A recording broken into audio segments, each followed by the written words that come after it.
નવરાત્રિના બીજા દિવસે માતાના બ્રહ્મચારિણી સ્વરૂપની ઉપાસના કરવામાં આવે છે.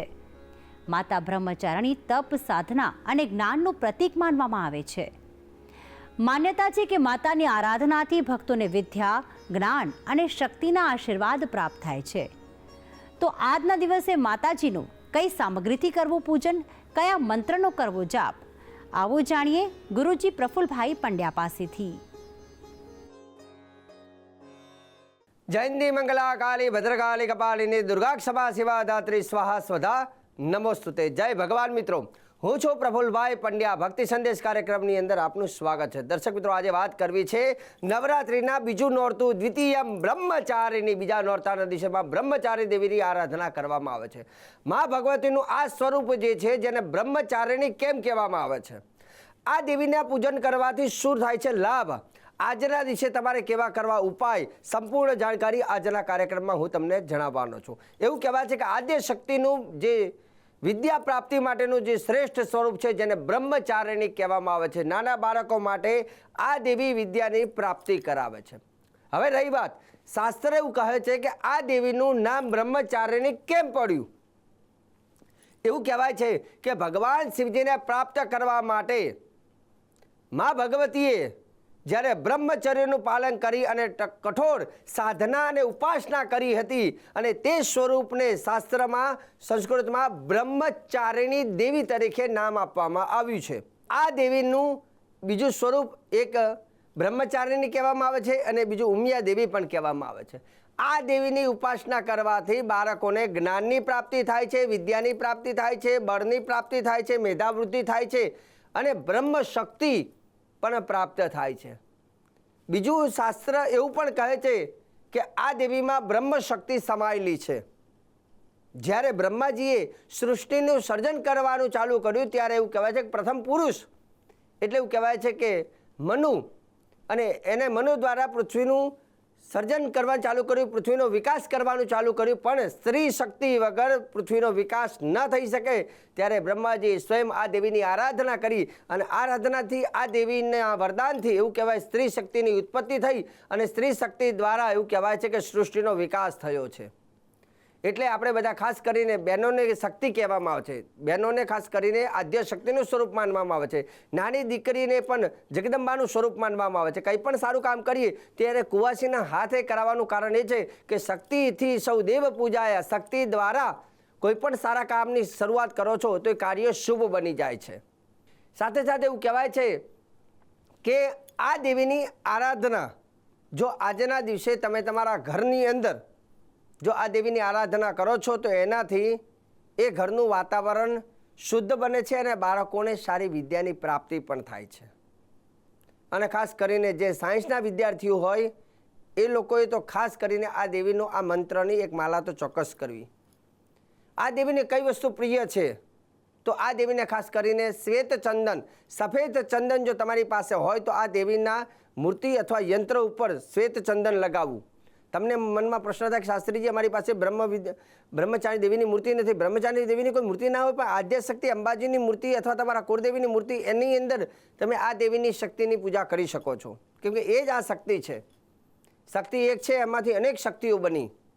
માતાજીએ જ્યારે અલગ અલગ રાક્ષસોનો વધ કરવા માટે અલગ અલગ સ્વરૂપ ધારણ કર્યું હતું, અલગ અલગ ભક્તોને વરદાન આપવા માટે અલગ અલગ સ્વરૂપ ધારણ કર્યું હતું, તો એ બધા જ સ્વરૂપ અંતે એક જ સ્વરૂપ છે.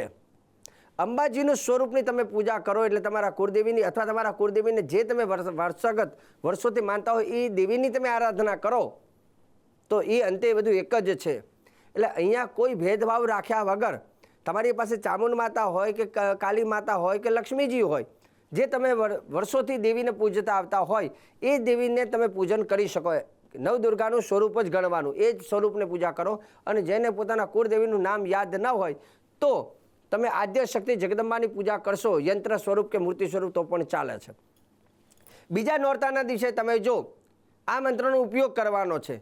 રીમ બ્રહ્મચારિણીએ નમઃ, રીમ બ્રહ્મચારીને નમઃ, આ મંત્રનો ઉપયોગ કરો છો તો વિશેષ ફળ મળે છે. કેમકે આ દેવીને બીજા નોરતાના દિવસે આ નામથી બોલાવો છો, આ નામથી પૂજન કરો છો, વધારે દેવીને ગમે છે.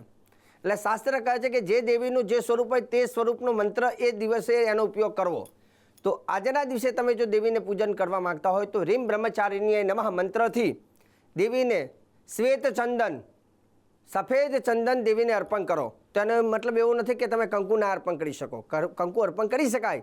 જો તમારી જો બીજા દ્રવ્ય ન હોય તો કુમકુમ તો સૌથી શ્રેષ્ઠ હોય જ છે, પણ બીજા નોરતાના દિવસે જો તમારી પાસે શ્વેત ચંદન, સફેદ ચંદન હોય તો આ દેવીના સ્વરૂપની ઉપર સફેદ ચંદનનો લેપ કરો. આખા યંત્ર ઉપર, મૂર્તિ ઉપર સફેદ ચંદન લગાવો. સફેદ ચંદન બીજા નોરતાના દિવસે પૂજા કરવાથી દેવી પ્રસન્ન થાય છે. સફેદ પુષ્પ હોય તો એ અર્પણ કરો. ગુલાબના પુષ્પ દેવીને પ્રિય છે, બરોબર છે, પણ આજે શક્ય હોય તો શ્વેત પુષ્પનું અર્પણ કરો. ગુગળનું ધૂપ કરો. પ્રસાદની વાત કરીએ તો આજે ખાસ કરીને શર્કરા, અખંડ ખાદ્યાની શર્કરા કહેતા સાકર, સાકરનું પ્રસાદ આજે દેવીને અર્પણ કરો. કેમ કે બીજા પ્રસાદ પ્રિય છે, પણ સાકર આજે વધારે ફળદાયી છે. આનાથી લાભ શું થાય? તો આનાથી એવું કહેવાય છે કે જે મનુષ્ય બીજા નોરતાના દિવસે માતાજીને સાકરનો ભોગ લગાવે છે એનું આયુષ્ય દીર્ઘ બને છે. તો આ દેવીના આશીર્વાદથી ખાસ કરીને બાળકોને વિદ્યા અને દીર્ઘ આયુષ્ય પણ પ્રાપ્ત થાય છે. બીજા નંબરની વસ્તુ, આ દેવીને પ્રસન્ન કરવા માટે ખાસ એક નાનકડો ઉપાય કહું છું. આ દેવીને જ્યારે તમે સાકરનો પ્રસાદ અર્પણ કરો છો ત્યારે એક લીંબુ પણ માતાજીની જોડે મૂકવું અને આખી રાત રાખવું. બીજા દિવસે લીંબુનું રસ કરી, મતલબ કે એને શરબતમાં બનાવી અને બાળકને પીવડાવી શકાય, શરબત બનાવીને, અને ઘરના જે હોય એ પણ લઈ શકે. આમે લીંબુ શરીર માટે વૈજ્ઞાનિક દ્રષ્ટિએ ફળદાયી છે, પણ બીજા દિવસે તમે લીંબુ માતાજીને અર્પણ કરો. બીજા દિવસે તમે એનો પ્રસાદ બનીને તમે લઈ શકો છો પ્રસાદ સ્વરૂપે. બીજા નોરતાના દિવસે એવું કહેવાય છે કે બ્રહ્મચારી દેવીની આરાધના કરી શકાય. અને બીજું 10 મહાવિદ્યા, જે માતાજીની 10 મહાવિદ્યા છે, કાળી, તારા, મહાવિદ્યા, ષોડશ ભુવનેશ્વરી, 10 મોટી તાકાત જેને કહેવાય. અને એમાંથી એક તાકાત એટલે કે બીજા નોરતાના દિવસે જે પૂજા થાય છે, જેને એવું કહેવાય છે કે ત્રિપુરા દેવી કહેવામાં આવે છે. ત્રિપુર સુંદરી, ત્રિપુર સુંદરીનો આ મંત્ર આજે રાત્રે ખાલી આની જો તમે 10 માળા કરો છો તો એ પણ મોટું કામ કરે છે. 10 મહાવિદ્યાની એક તાકાત. તો એ મંત્ર તમે લખી લો. ઓમ ત્રિપુરાય ચ વિદ્મહિ કામેશ્વરીય ચ ધીમહિ તન્નો દેવી પ્રચોદયાત. ઓમ ત્રિપુરા દેવીય ચ વિદ્મહિ કામેશ્વરીય ચ ધીમહિ તન્નો દેવી પ્રચોદયાત. બીજો એક આને જેવો જ છે.